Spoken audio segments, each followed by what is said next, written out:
Assalamualaikum warahmatullahi wabarakatuh.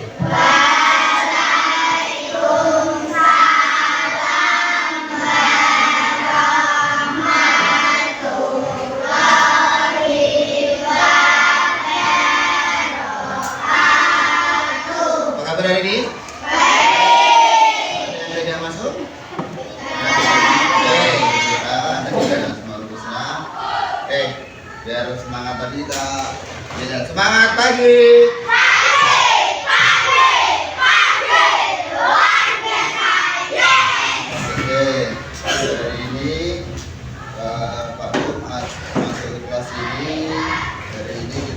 Belajar tentang coding dan KTS. Oke, hari ini masuk semua. Oke, saya ada ini.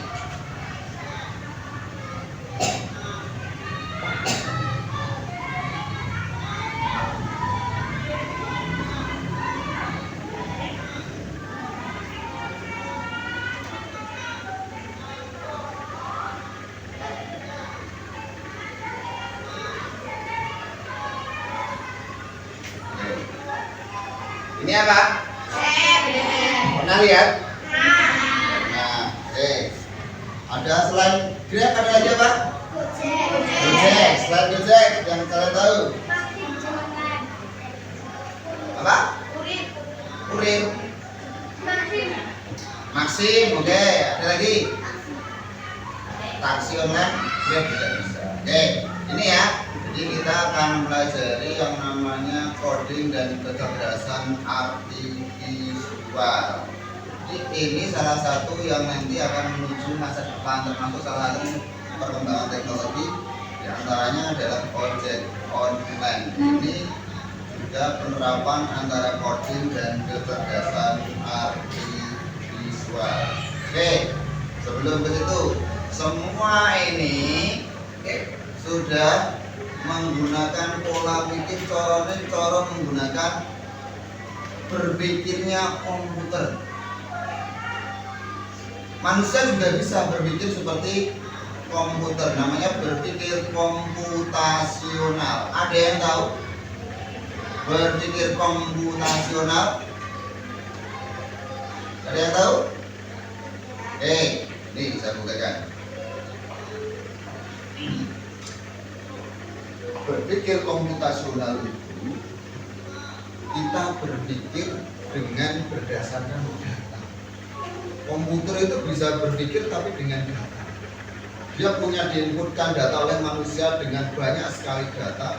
Dia akan menganalisa data-data itu dan menyelesaikannya. Sama, kita juga bisa berpikir seperti ini.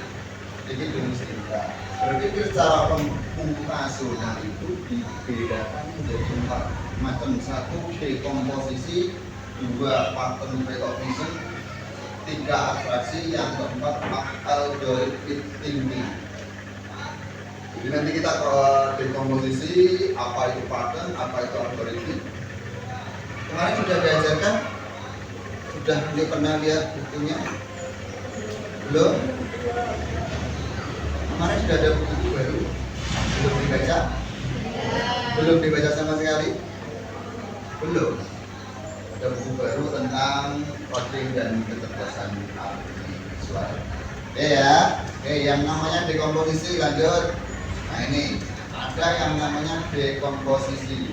Jadi manusia itu bisa berpikir secara komputasional, tahapan demi tahapan. Kita pikirnya melalui data yang masuk kita.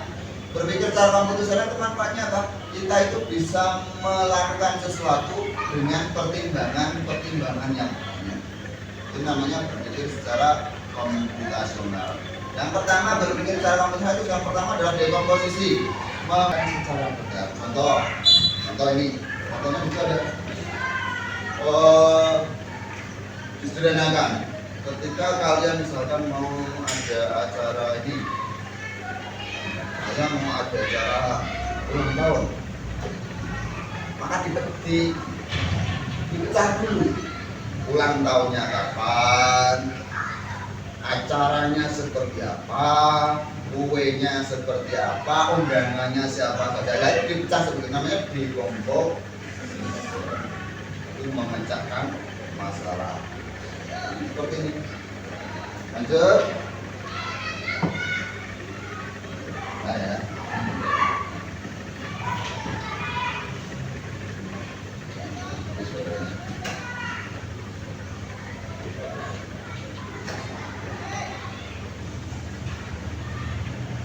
Lanjut.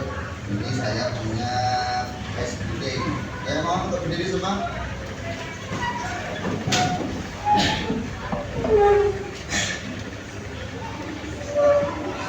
Dirikan. Sobat ngaji yuk, dirikan ini ya. Jangan mau, yuk dirikan semua ya. 1, 2, 3.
ada berapa berpikir secara komputasional?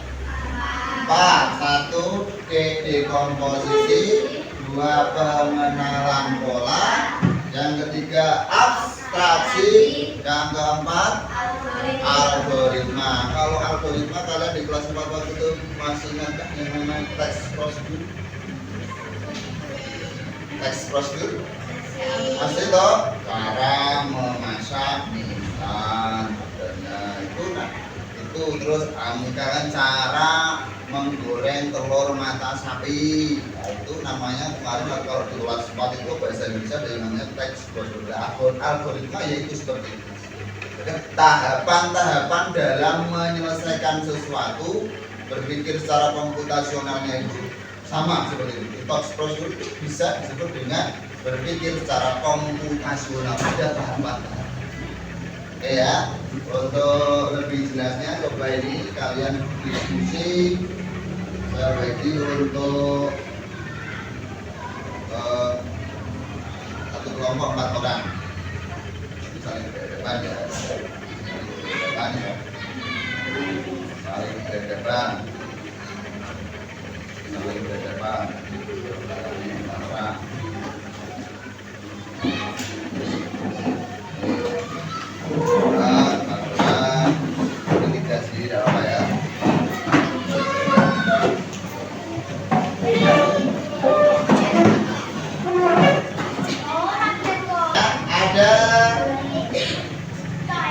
Identifikasi penerapan berpola pikir dalam kehidupan.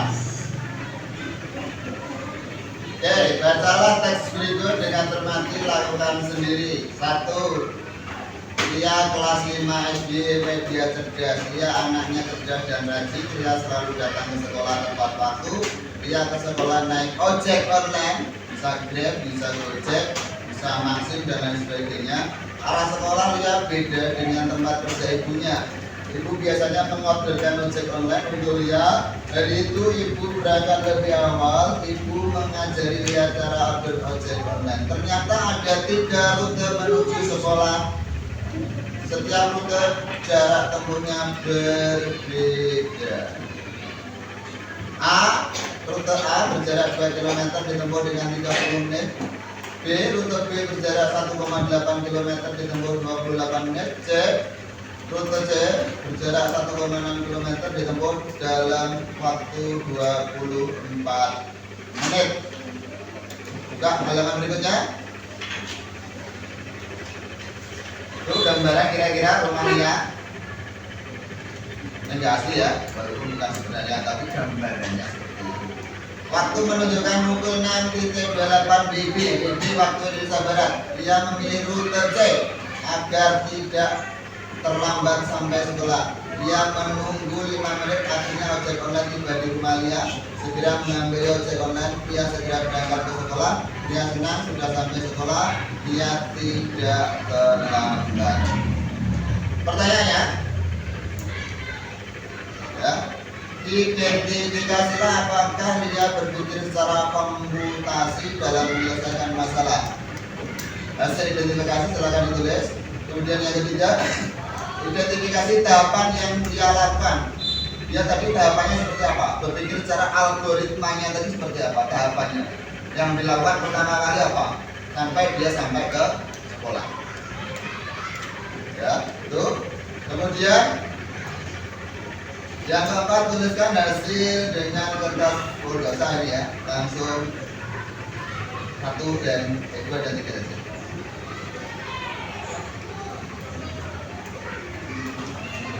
Bisa? 2 dan 3.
kembali duduk menghadap ke depan.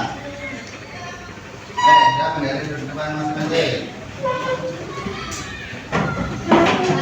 Oke, saya minta untuk salah satu kelompok maju ke depan. Kelompoknya Aira untuk mempresentasikan hasil kerja kelompok.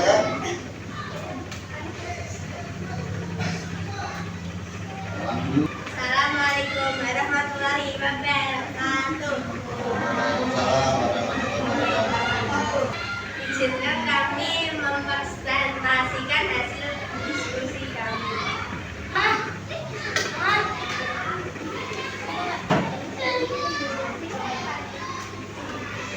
Ya, tadi presentasi dari kelompoknya Aira. Beri aplaus untuk kelompoknya Aira.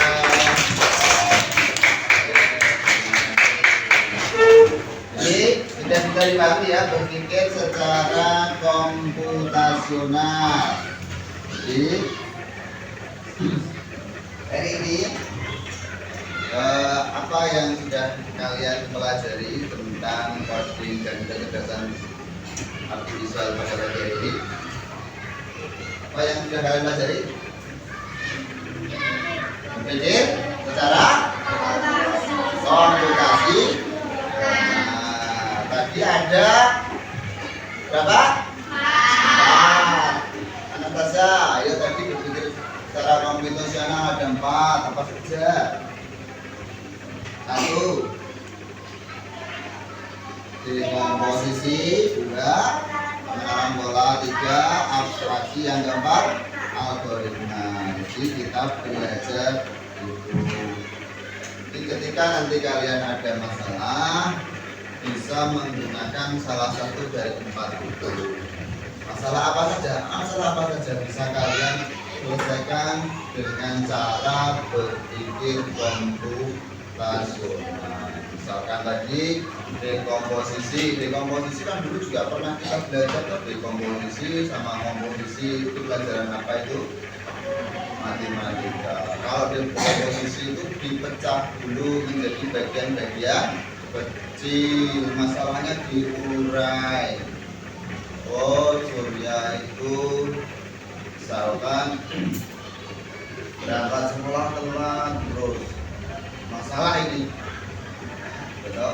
Kemudian kamu dekomposisikan dulu, oh ternyata kenapa bisa telat dan terlambat. Kemudian sarapannya lama, misalkan. Kemudian tidurnya terlalu misalkan. Oke ya? Paham? Paham. Oke, hari ini tutup. Mari kita tutup pelajaran pada pagi menjelang siang ini dengan bacaan hamdalah bersama-sama. Alhamdulillah Rabbil alamin. Lihat dulu hasilnya. Nah ini kita lihat dulu hasilnya. Kalau hasilnya bagus, cukup. Kalau enggak ya mengulang lagi. Enak apa?